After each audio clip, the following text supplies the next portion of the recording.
I'll be your coordinator today. If you would like to ask a question, please press the raise hand icon found on your screen if you have joined the call via Zoom. If you have joined us on the phone, please press star one on your telephone keypad. I would now like to hand over to David Ferguson. Please go ahead. Great. Thank you, Elliot. Good morning, good afternoon to everyone who's joining us. Welcome to Kaspi.kz's second quarter and first half 2025 financial results.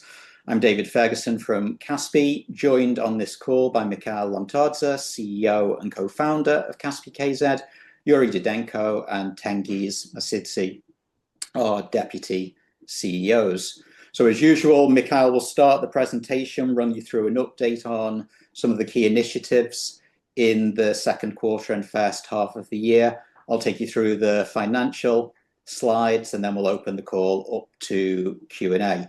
So on that note, over to you, Mikhail. Thank you. Thank you, David. So let's move straight away into the updates. So for the second Q, we had a good strong performance in spite of the still continuing environment of high interest rates. Our payments continue to perform well, and this is very sizable business. As you all know, our TPV plus 21%, revenue 16%, and net income plus 19%. So we're pleased with the performance. Marketplace continues strong growth. GMV plus 15%, revenue plus 25%, and net income plus 13%. GMV, especially on e-commerce side, continues a strong growth, except the smartphones, plus 31%. I will cover this later in the presentation. And then FinTech continues to generate strong volumes, plus 17%, 21% revenue, and net income plus 8% in spite of the high interest rates this year. Consumers continue to be engaged strongly, probably one of the, we believe, being the leading business in terms of transactions per consumer of 75 transactions per month, and revenue plus 20% and net income plus 14%. E-grocery, the business which we started, if I recall correctly, around 3 years ago, continues to be our probably fastest growing e-commerce business, plus 57% year over year in terms of the GMV. We already have over 1 million consumers, 1.1 million in the end of second Q, and generating 3.4 million transactions. In transactions, we're up 63%, and in the GMV, we're up 57%. We continue expanding the grocery across the country and entering the new cities. So we are now in the 5 largest cities of Kazakhstan, which is Almaty, where we started, Astana, and we also opened this year in October and Shymkent, and we're also expanding in Karaganda. So we have 5 cities now, and we are expanding further in Astana and Almaty. We're adding another dark stores or logistics centers from which we're actually delivering to our consumers, and we're planning to open another 2 basically in 2025.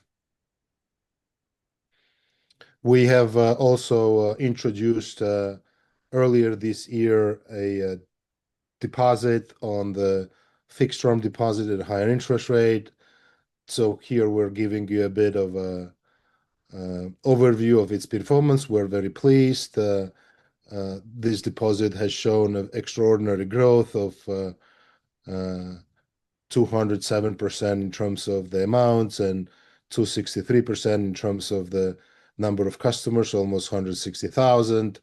And it's performing pretty much as we planned. So as you can see, this is a product which is targeting consumers which are saving for something. And apart from and then basically apart from the consumers which are shifting from our current deposit into into savings deposit because they have savings needs.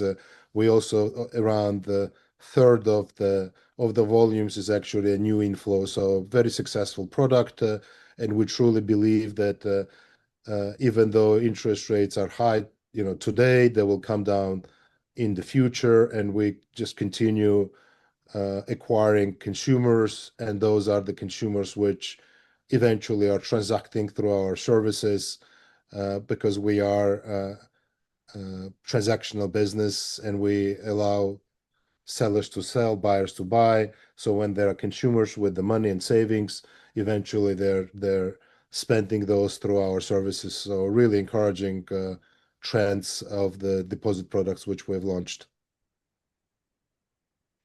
We also have been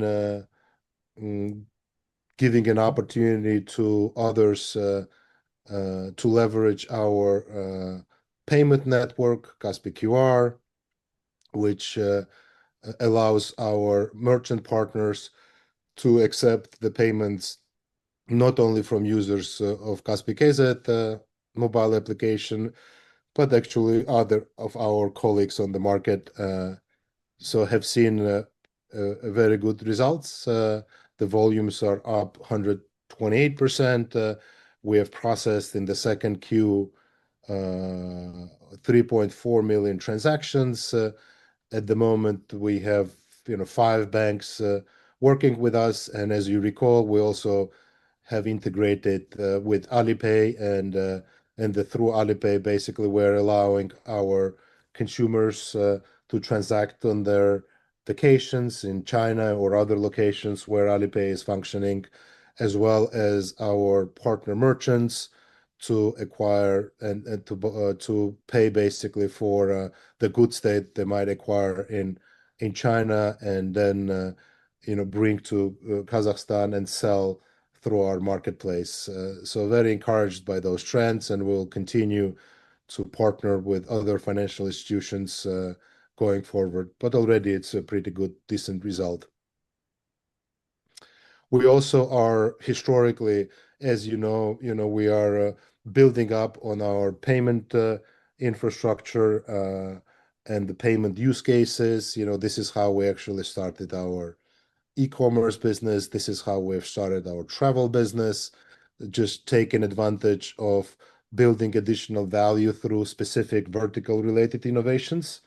And here is an example of our entry into the restaurants business. So we are scaling quite nicely.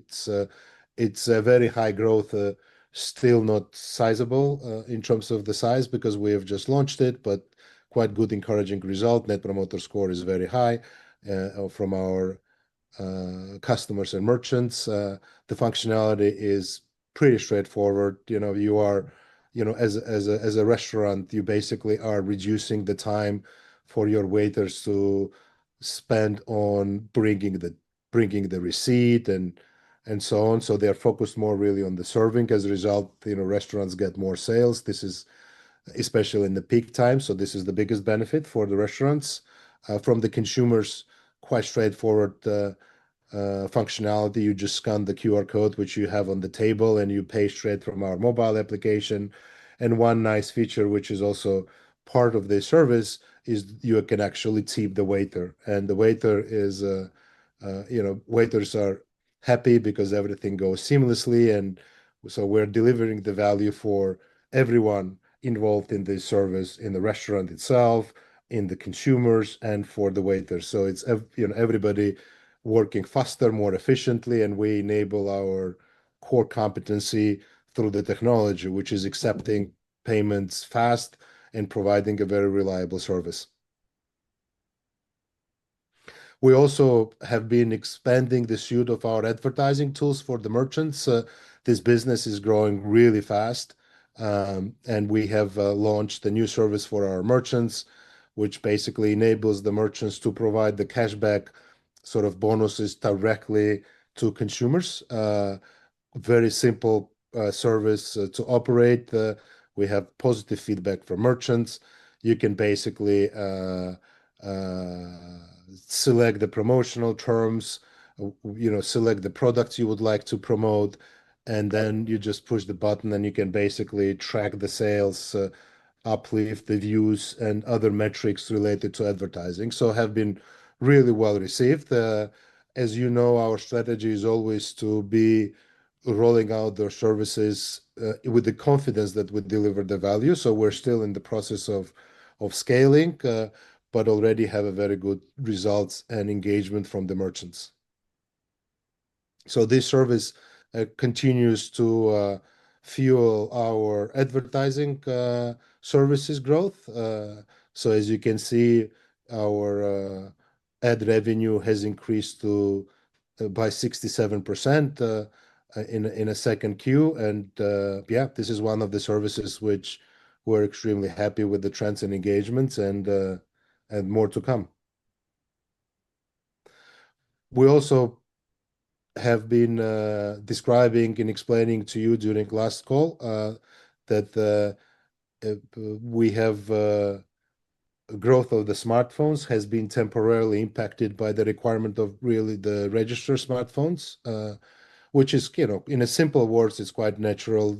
The legislation has been introduced, which require the consumers to register their smartphones.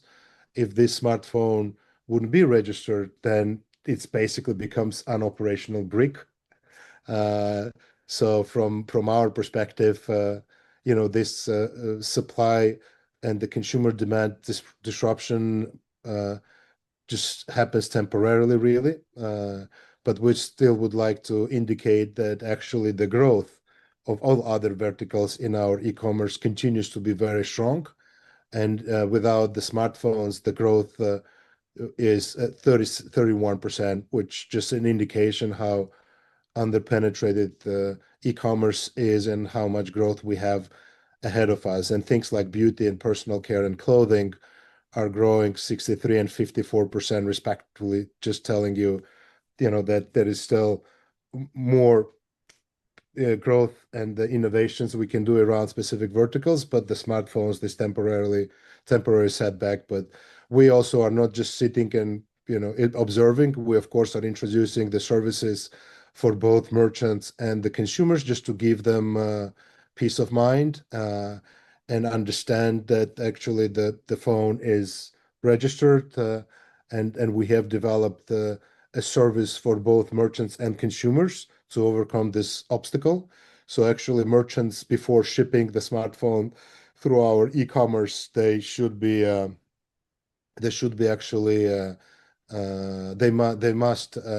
check the smartphone whether it's registered for bringing inside of the country on the one hand, and then on the other hand, merchants earn the badge which on their product, which means verified by the merchant, the smartphone. And on the other hand, customers themselves also can verify smartphones and make sure that the smartphone they have acquired is the smartphone which is registered. So as a result, we are sort of tackling this from the both sides. We're giving tool to the merchants, we're giving tool to the customers, and yeah, we just believe that the demand is there, and we just believe this is temporary setback due to the regulation, which just requires a bit more, communication and help from our side, and that's what we're doing.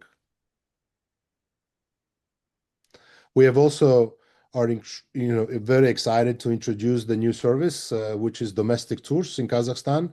Kazakhstan is a beautiful country, and there are so many destinations that you can visit, and it can be over the weekend, it can be a quick trip into mountains, it can be a ski resort, or you want to spend a week in the beautiful nature with your family. So we have introduced the domestic tours, and basically, as you recall, the travel, we have international vacation packages.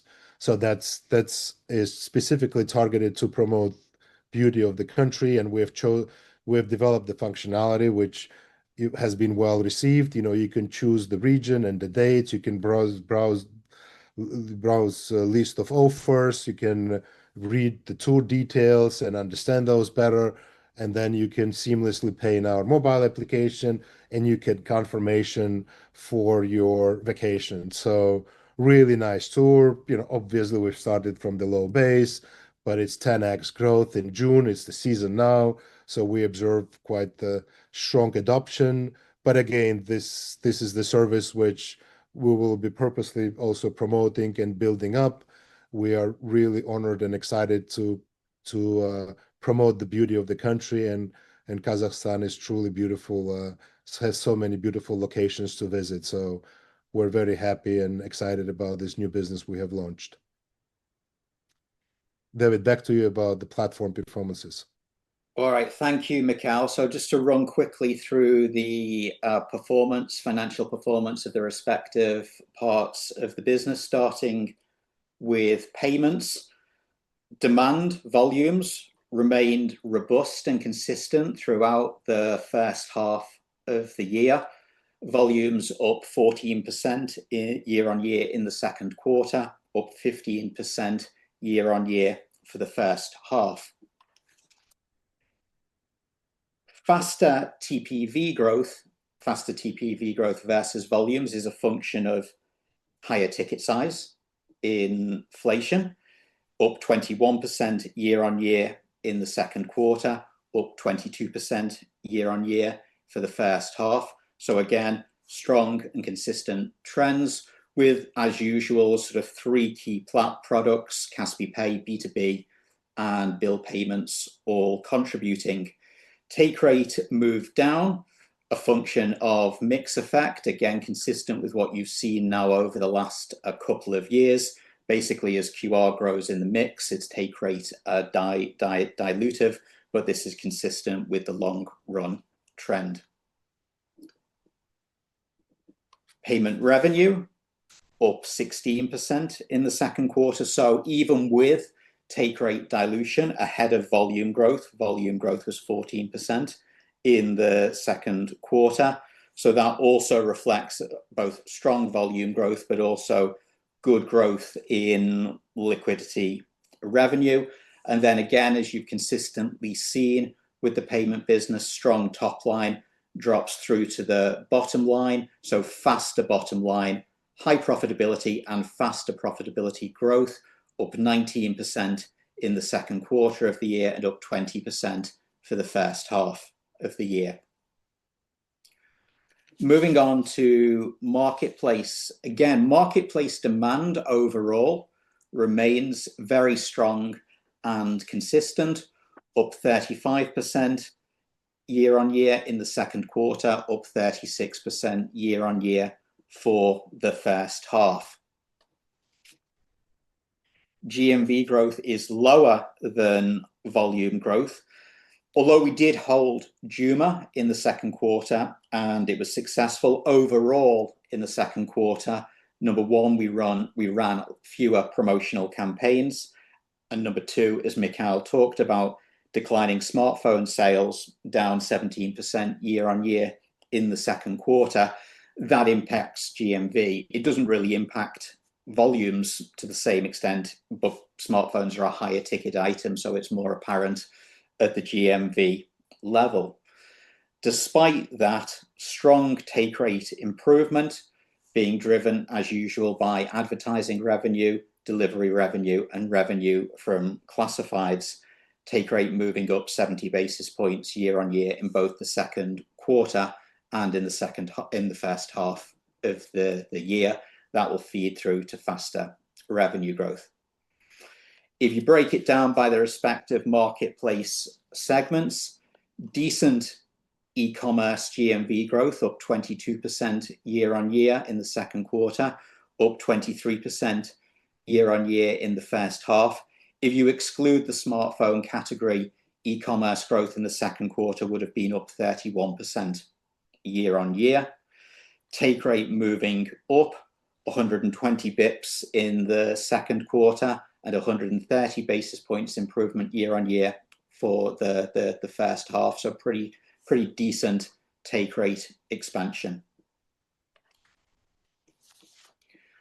M-commerce, slower growth, also just like e-commerce impacted by smartphones, but also M-commerce is being impacted by the structural trend of offline merchants moving to online.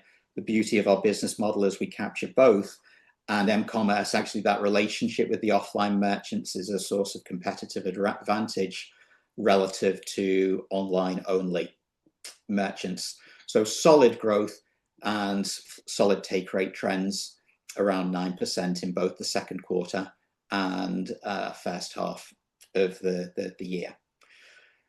Travel continues to deliver good results. GMV growth up 16% in the second quarter, up 19% year on year in the first half of the year. Helped still by international tours that we launched approximately 18 months to 2 years ago. And international tours also drive that take rate expansion here also. So 50 bips of take rate expansion year on year in the second quarter and 60 bips in the first half of the year. We'd expect international tours to remain growth and take rate additive in the second half of the year. And we'd expect domestic tours, Mikhail just talked about them, to increasingly kick in as well over the next 12 months. So a decent outlook for travel. With take rate moving up, revenue growth is ahead of GMV growth. So revenue growth for marketplace was up 25% year on year in the second quarter versus the GMV growth I showed you of up 15%, and for the first half up 29% versus GMV growth of 17%. So overall, pretty healthy revenue growth expansion for marketplace, and also decent bottom line growth, up 13% and 16% year on year in the second quarter and first half respectively, albeit that ongoing trend of as e-grocery grows in the mix, that is a lower margin business, but overall a good result for marketplace. And then finally in Kazakhstan, fintech origination remains pretty healthy, up 17% year on year in both the second quarter and the first half of the year. As you've consistently seen over the last couple of years, that origination growth is being driven first and foremost by our merchant and micro business finance products. They grow at a faster rate, continue to grow at a faster rate than our consumer lending products. The average loan portfolio saw strong growth, up 33% year on year in both periods. This is a lead indicator for future revenue growth, and stable pricing trends, flat year on year in both the second quarter and the first half. The deposit base is also now starting to see decent growth, up 18% year on year in the second quarter, 19% year on year in the first half. And what you see here is that we raised rates in April. We started to promote the new deposit products more widely, and month on month trends in the deposit base have started to improve, with June seeing the strongest month on month growth year to date, June deposits being at their highest level year to date. So the trend is now moving in the direction that we wanted to see. So it's good for the future that is coming through that healthy deposit growth. Risk trends remain stable, flat year on year. Cost of risk 0.6% in the second quarter of the year, and NPL trends have moved up slightly, but not materially, and would expect them to remain at around these levels or somewhere between where they were at the end of last year and current levels for the remainder of the year. The lower coverage reflects the growth in the car loan product, which is a collateralized product and therefore requires lower coverage. And again, that has been a trend over the last 12 months as the car loan product has scaled.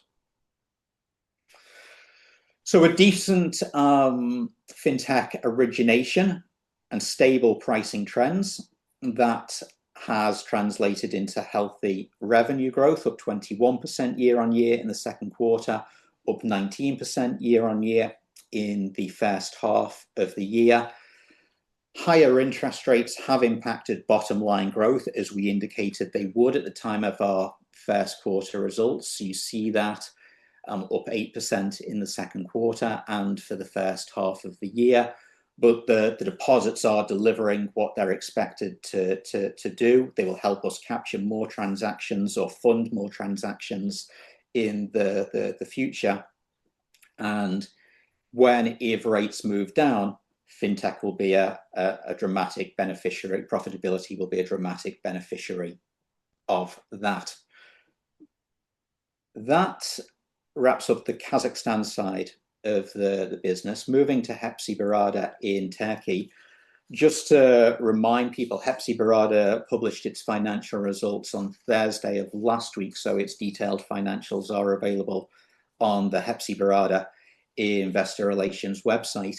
But what is clear in the second quarter, a much better performance versus the first quarter of the year. Here you see that volumes moved back into positive territory, up 7% year on year in the second quarter versus down 2% year on year for the first half.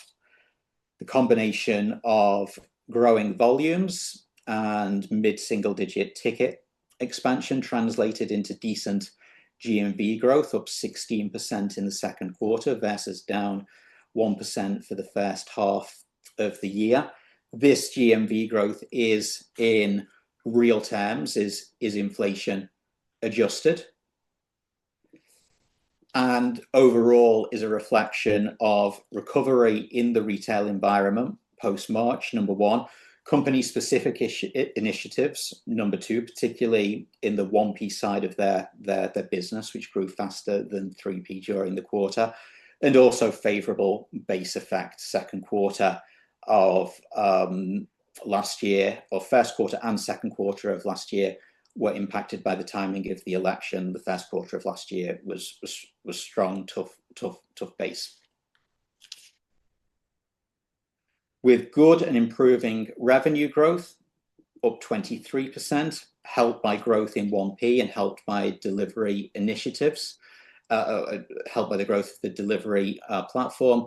That translated into faster bottom line or faster EBITDA growth, up 42% in the second quarter, which is illustrative of the actual strong sort of operational gearing that exists in this business and can be seen as the revenue growth comes through and improves.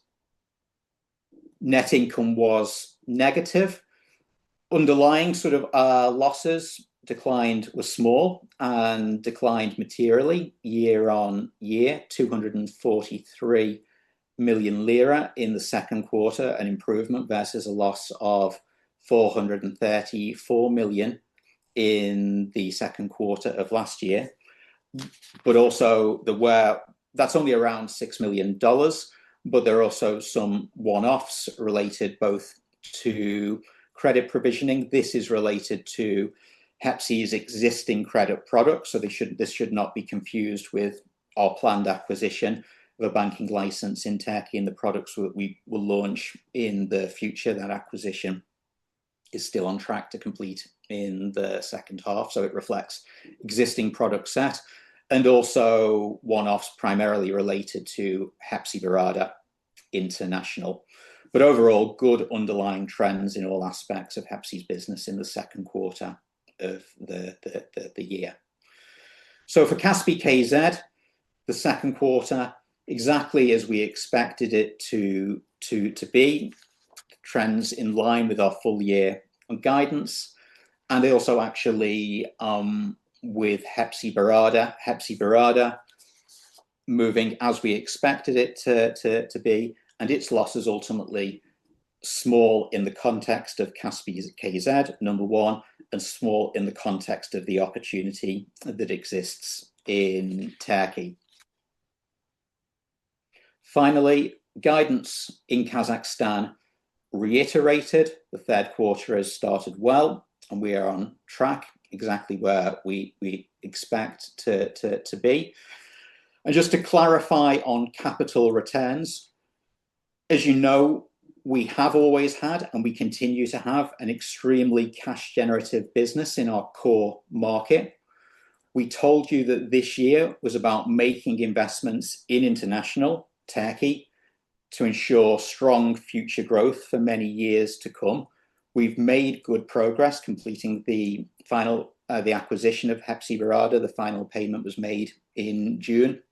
We're on track to close the banking license acquisition in the second half of this year. So as we move into 2026, we expect to be able to once again have capital returns to our shareholders in much the same way was the case between 2020 and prior to the Hepsi acquisition. Capital returns can include both dividends and buybacks, with a decision being made at the appropriate time. So that's it on Kazakhstan and Turkey. I think with that, we can open the call up to Q&A. Thank you. For our Q&A, if you would like to ask a question, please press the raise hand icon found on your screen if you've joined the call via Zoom. If you've joined us on a phone, please press star one on your telephone keypad. When preparing to ask a question, please ensure your line is unmuted locally. And we'll pause for a moment to allow questions to register.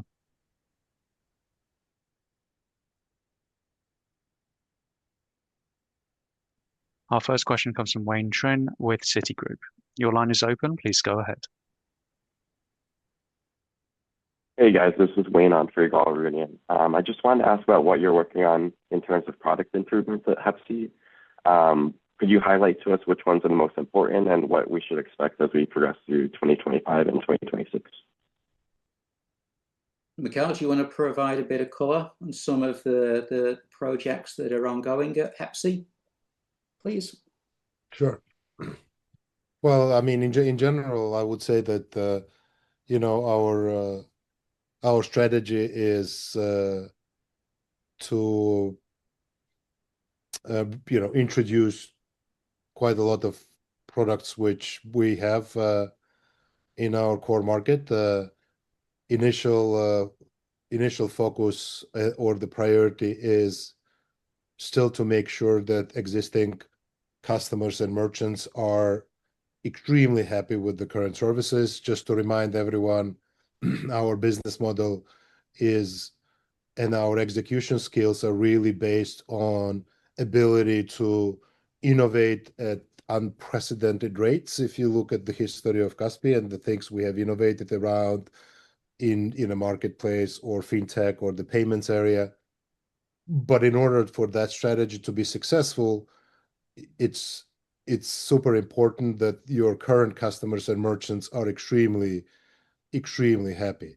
And I'm not saying just like happy like for any ordinary business, but really happy. And that is a foundation of the future success. And therefore, at the moment, the main focus is really to make sure that the existing services provided specifically through e-commerce business and the payments and fintech to a certain extent, even though it's really small, those are brought to the level of Kaspi.kz's standards. And there are multiple projects which teams are running, and there is everything starting from the delivery to user experience and the fintech products. So this year, as I've mentioned on the previous call, is really the quality and just bring those services to the level which is required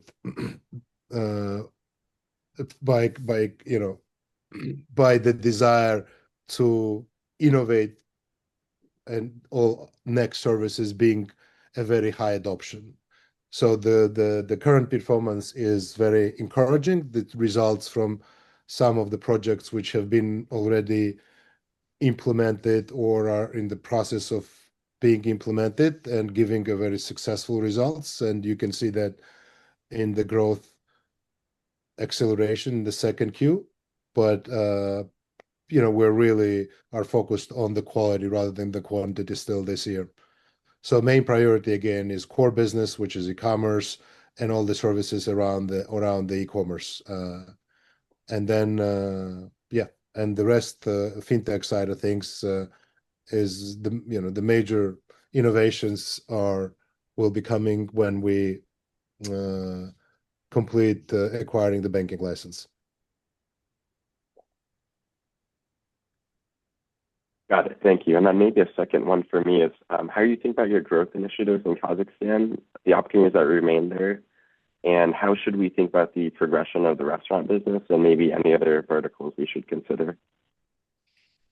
Well, the growth in Kazakhstan is the market is still underpenetrated, and you can see example of the specific verticals we really showed, like clothing and fashion growing at the very high rates.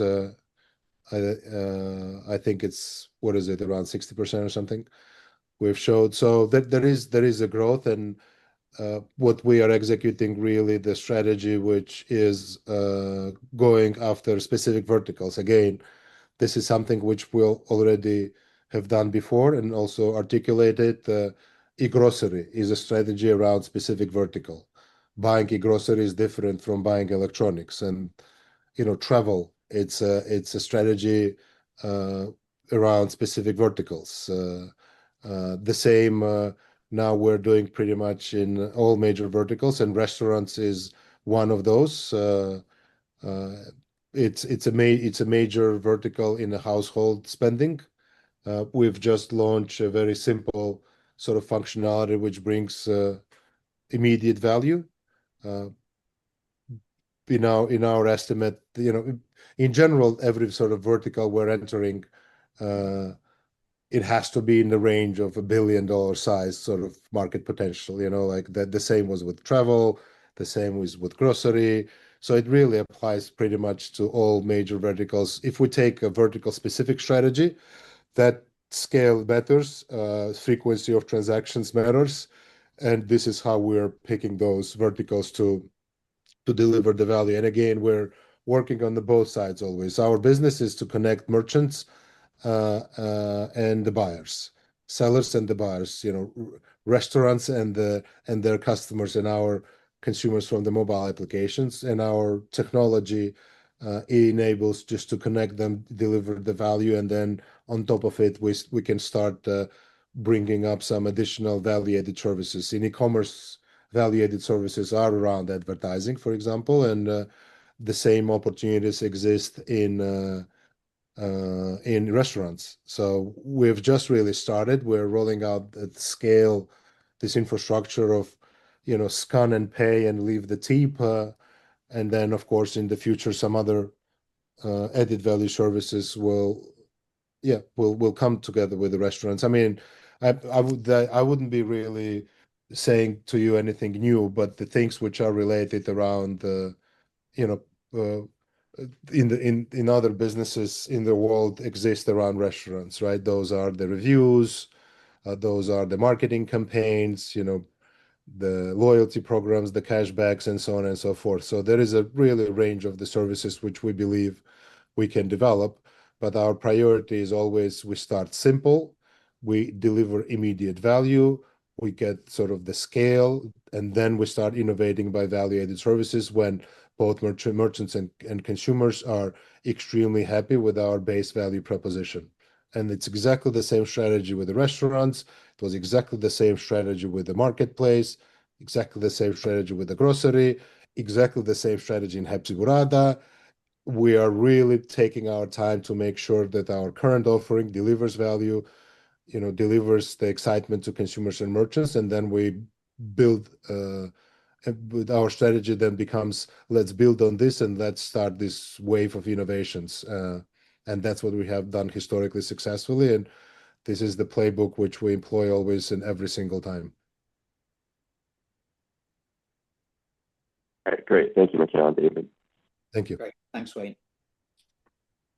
We now turn to Gabor Kameni. Please state your company name and proceed with your question. Hi there, this is Gabor from Autonomous. I have a few questions on, firstly, on fintech.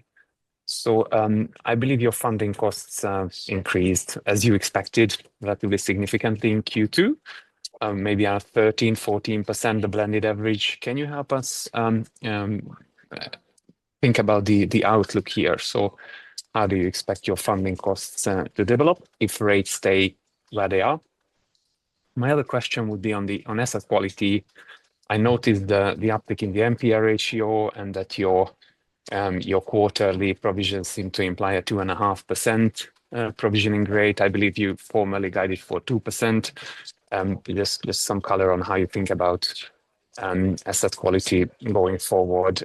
And finally, on your comment on a balanced capital deployment from next year between cash and distribution and investments.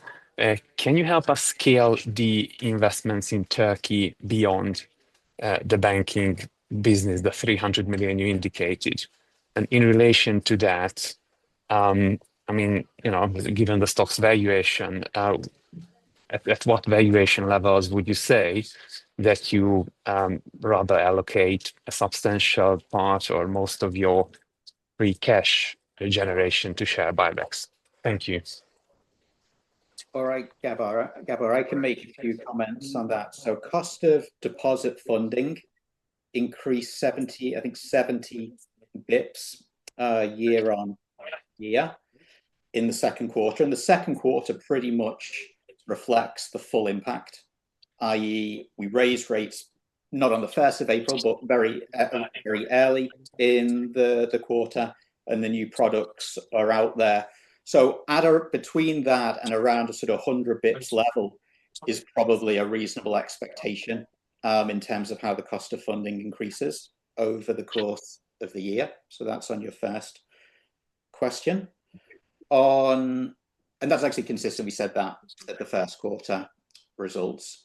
On the second question on cost of risk, what you should remember is in the first quarter, we did put through additional macro provisioning related to higher interest rates. So that's sort of separate from underlying risk. Underlying risk trends, so what we actually see are stable year on year. So let's see if that macro provisioning is needed. So that's on that. On the third question from my side, I would just say, the bank acquisition is happening. So that needs to complete in the second, and that's a call on capital. That decision is being made, and it's fundamentally important. And it's actually a major competitive advantage to secure a banking license within such a short period of time. I think going into 2026, again, the point is that we're very, very fortunate that we have this massively cash generative business in our home market, and nothing has changed in that regard.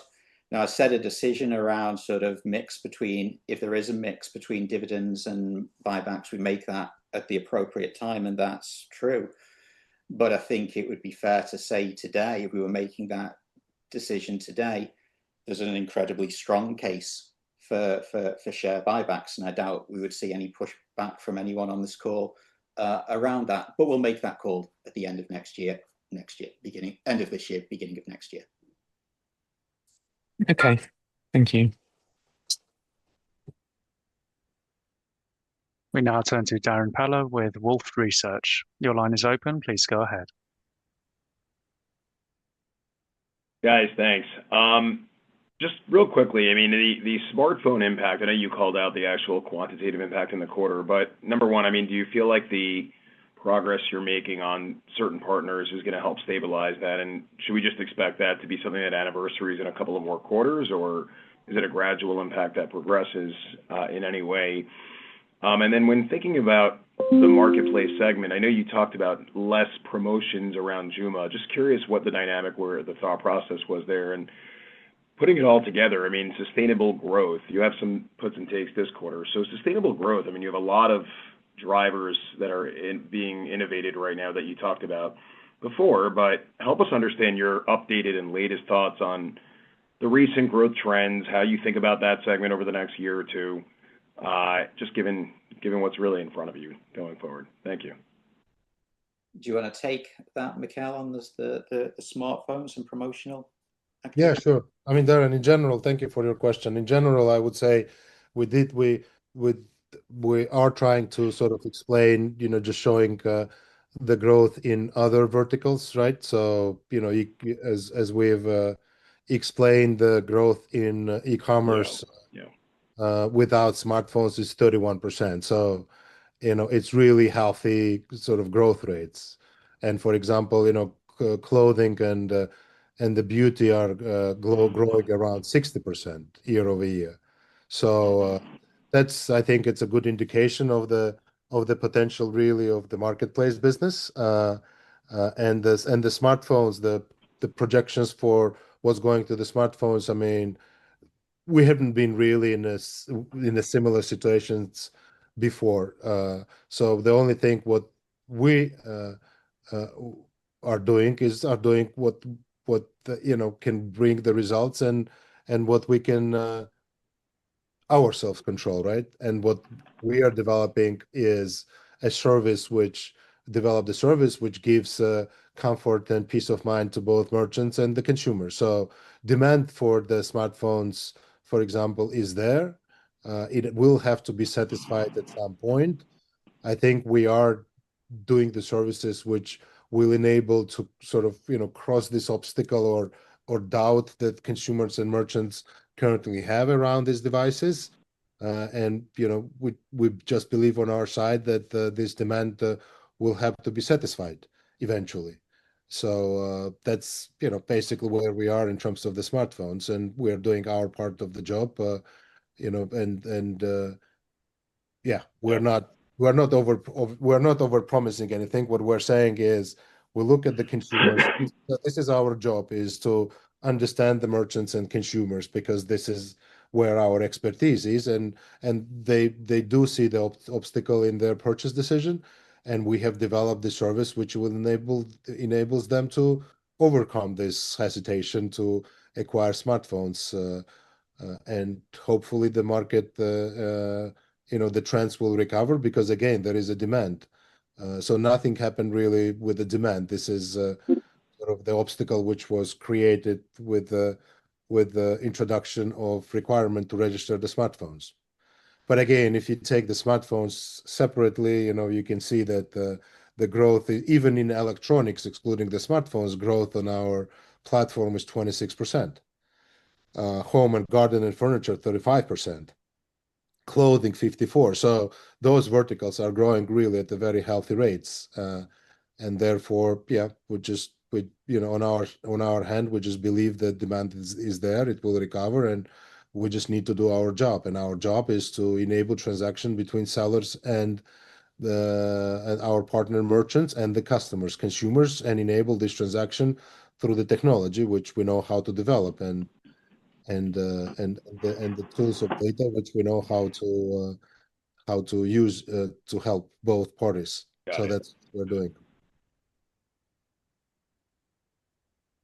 And then just on, I mean, I was touching on Joom also, your decision there, and then just the sustainable growth rates there. And just real quickly, profitability on fintech also, and how we should think about that platform now with rates where they are, where they're likely, and just given your success on deposit rates and deposits in general. I'll leave it there. Thanks, guys. Well, I think the basic sort of observation there is quite simple. If we're in a high interest rate environment, we have to take this as an opportunity to acquire more customers with the savings and build up these capacities, because customers with the savings are the most valuable customers really for any of our products. And yeah, we are in a high interest environment. I am not macro person, so this is not, my specialty to explain, but, our job is, when we see this environment, we take most of it, and interest rates eventually will go down. And the way we sort of look at this in our business, that there are high interest rates which evaluate our interest expenses, but this is almost like the cushion, on the expenses side, and eventually it will go down. And as we're focused on a very healthy user base, as we're focused on a healthy risk metrics on the fintech side, eventually profitability will follow because the top line is there and the risk is a world class, and interest rate eventually will go down, and therefore this will flow to our bottom line. We now turn to Reggie Smith with JP Morgan. Your line is open. Please go ahead. Hey, thanks for taking the question. I guess I just wanted to clarify the comments around the dividend and share repurchase potential. It sounds like you guys obviously have some capital commitments on the bank licensing side this year, but as we think about 26, should we assume a similar, I guess, return of capital ratio? I think it was like 60% in 24. Should we assume that going forward? I know you suggested that I guess you would resume a similar type cadence, but I'm just curious about the ratio, recognizing that there may be some investment in Turkey. So should we think about it being in the same range as 24, split across dividends and share repurchases, or something less than that? So maybe thank you, Rich, for your question. I think that basically what from our perspective, we mentioned always that we'll be prioritizing the investment for the further growth, and that's very exciting opportunity because we're building business for many years in front of us, and we have this internal ambition, as we mentioned, that we would like to be a company of 100 million users, and that's what is on our minds, and that's very important. So always we have to keep that in mind. At the same time, what we're also saying is this year has been an extensive year for investments. I mean, the size of investments that we have done are quite substantial. And when we go into the next year, there will be a balance between, our ability to distribute capital to our shareholders, either through the dividends and the buybacks or and investments. Again, investments will be important, but we're lucky to have a very, profitable and cash generative core business, and that's what allows us to think in those terms for the next year. I mean, whether specific payout ratio or anything like this, at this stage, it's quite early to have those specific discussions. So we will make those decisions, as we go forward. And I just sort of Yeah, that makes sense. And then thinking about just to add to that, if I can, Reggie, just one point. There will be investments, and there always has been investments. You should keep that in mind. So e-grocery has been a massive investment. The largest poster network in the country, in Kazakhstan, has been a massive investment. So again, the business has the potential to achieve a balance, make investments, and return capital. Yeah, I understood. And then just thinking about the banking license, does this put you on par with competitors there, or does it kind of extend or create a gap where you'll have capabilities that some of your competitors in Turkey won't have? And then finally, as I think about the investments, obviously capital for the banking piece would be one, but like what do investments look like? Is it rewards to consumers? Is it like, maybe talk a little bit about the nature of what investment looks like in Turkey. Thank you. Well, I mean, in general, I would say that the license, obtaining the license is a very important step for a very simple reason. But the license really gives you an operation that can offer products to consumers and the merchants, both on the saving side or on the lending side. And that's basically what a license really allows you to do. At the same time, I would say that, if you think about the Kaspi and the way we really operate, we're focused on the quality of the services we provide, and we're focused to the lesser extent on, competition. And from our perspective, I think the products and the services and the expertise we have on the fintech side is a world class, and the products that we have, which can be introduced in the Turkey, is also world class. So from that perspective, once we get the license, I wouldn't expect like quick wins. You never saw from us that we always like to discuss the results and actual trends when we do something, rather than just tell you about some ideas which we have been working for 3 or 6 months in a pipeline. So we always do something, and then we tell you the initial encouraging results and how this is going to evolve. So step number one, get the banking license. Step number two, just put the framework to launch the innovative financial services for consumers and merchants. And then we just believe that we can make a difference in the consumers and merchants' lives, just because the services we have are technology and machine learning, AI driven, and they're really really improving everyday life of our customers and merchants and their needs. But that's basically so that the big and taking and building up the bank, of course, it also requires our diligence with the compliance, risk management, and all other requirements, which we have a lot of experience in. But that obviously also requires from us to be very detail oriented and execution driven. But once we get the license, again, we'll be introducing and launching the services which you already guys know on the Kaspi side for a long time.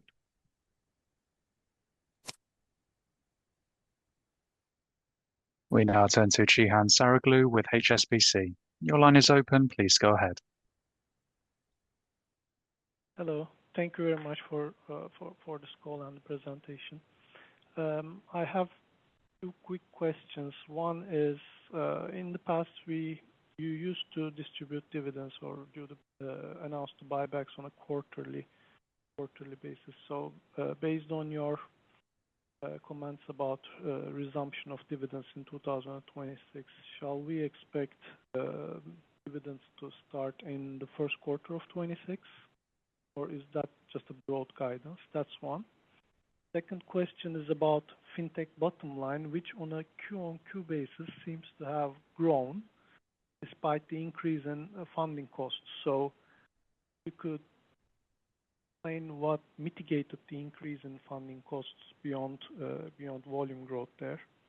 Thank you. Okay, so thank you for your question. On the dividends or buybacks, basically returning the capital, I think, as we said, there is not much really to add. We can't really commit to you at this stage on quarterly or semi-annually or whatever. So we're just saying that we have a very good, solid cash generative business, and there is the next year we'll be finding the balance between the investments and distributing capital to our shareholders. I mean, everybody should also keep in mind that I'm shareholder in the company, and I'm making decisions based on what is going to bring the most value to the company and its shareholders long term. So I am investing alongside with other shareholders. In terms of the